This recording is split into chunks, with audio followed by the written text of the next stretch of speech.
Okay, now that we know so many things about importing samples, let's see what kind of editing on these audio tracks we can do. Now, as you can see, I have opened one audio track and I'm using it for my media bay. And if you're a Cubase 11 user and you want the exact same track, you can just type in sax solo in this search bar and you will get these tracks that I'm using. But again, it's not important at all for this practice. You can just use any audio track you have to practice these processes. So to open Audio Editor, we just double click on the track. So I double left click and this pops up. It's the lower zone, it pops up in the lower zone. Again, if you want to see it in the full screen, I can just go here and open it in separate window. For now, we'll keep it in the lower zone because we have a nice preview of everything right here. Now, also one thing to notice as well, if I click on this track one more time, look what happens here on the left side menu. It goes back to the regular track menu. Now, if I double click on it again, it opens this special menu for audio editing. Now, some of these tools are only accessible in Cubase Pro, things like Vari Audio. But again, don't worry for now. I will explain all the things that Element and lower versions can do. And in the end of this chapter, we will also see what Vari Audio and some advanced things from Cubase Pro can do. So let's go back here to the main menu of this audio editor. On the left side, we first have solo button, so we can solo this track if we have more than one track.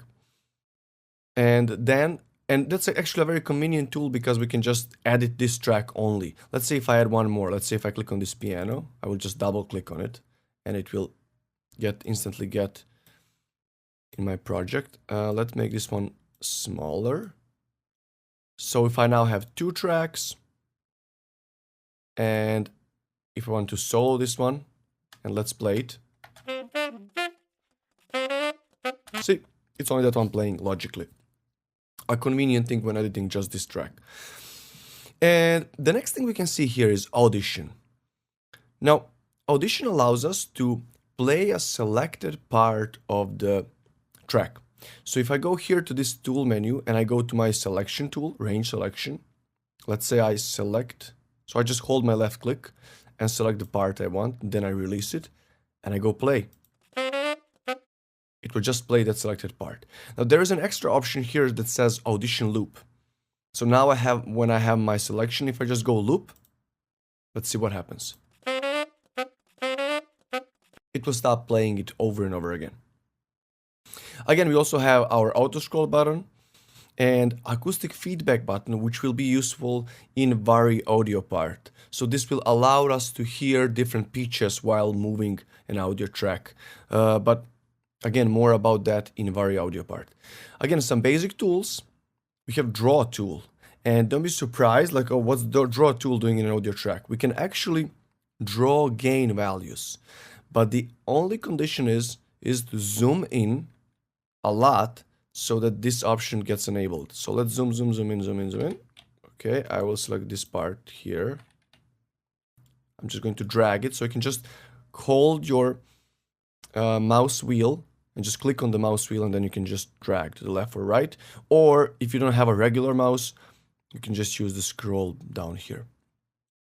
So you can see the waveform of the audio track. If I zoom in more, let me just drag to see. When this audio track becomes like this, like a wave, you can use your Draw tool and actually change the gain. So let's make a spike here. And then if I zoom out, see? And let me play actually this part here to see what happens now. Okay. Where was it? I think I lost it. But you know what? We can always draw a new one. So let me just do this one here. Let me draw. Okay, let's zoom in more. And if I just let me draw a spike here. Let's say I want more gain on this part in any reason.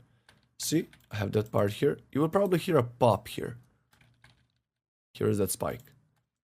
Let's click on it. Have you seen that click? You know, you don't want that to happen, but I was just demonstrating that, you know, that was like a sudden jump of a gain. Let's undo all of this. I will just press Ctrl Z and these will disappear. Now, the next thing on this toolbar, we have zoom and then we have scrub. Now, if I have this one enabled, this will allow me to slowly audition parts. So I'm dictating the speed of playback. Look what happens.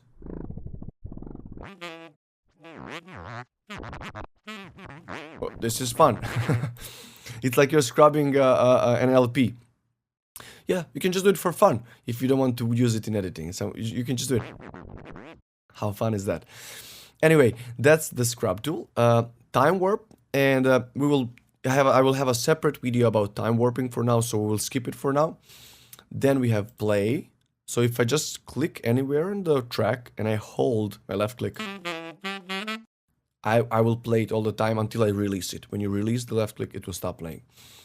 Now, musical mode, we have covered this one in the beginning of the section about the media bay. And then if we go here to these three tools, we have show audio event. So basically, it will allow me, if I zoom out, I will see where is the beginning of this track, where is the end.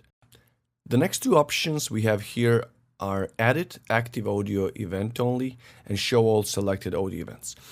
Now, these two are used when we select several different tracks at the same time. So if I go and do the selection of these two tracks, look what happens. These both get selected in the audio editor, but only one is kind of whiter, or however you want to call it. It's kind of highlighted.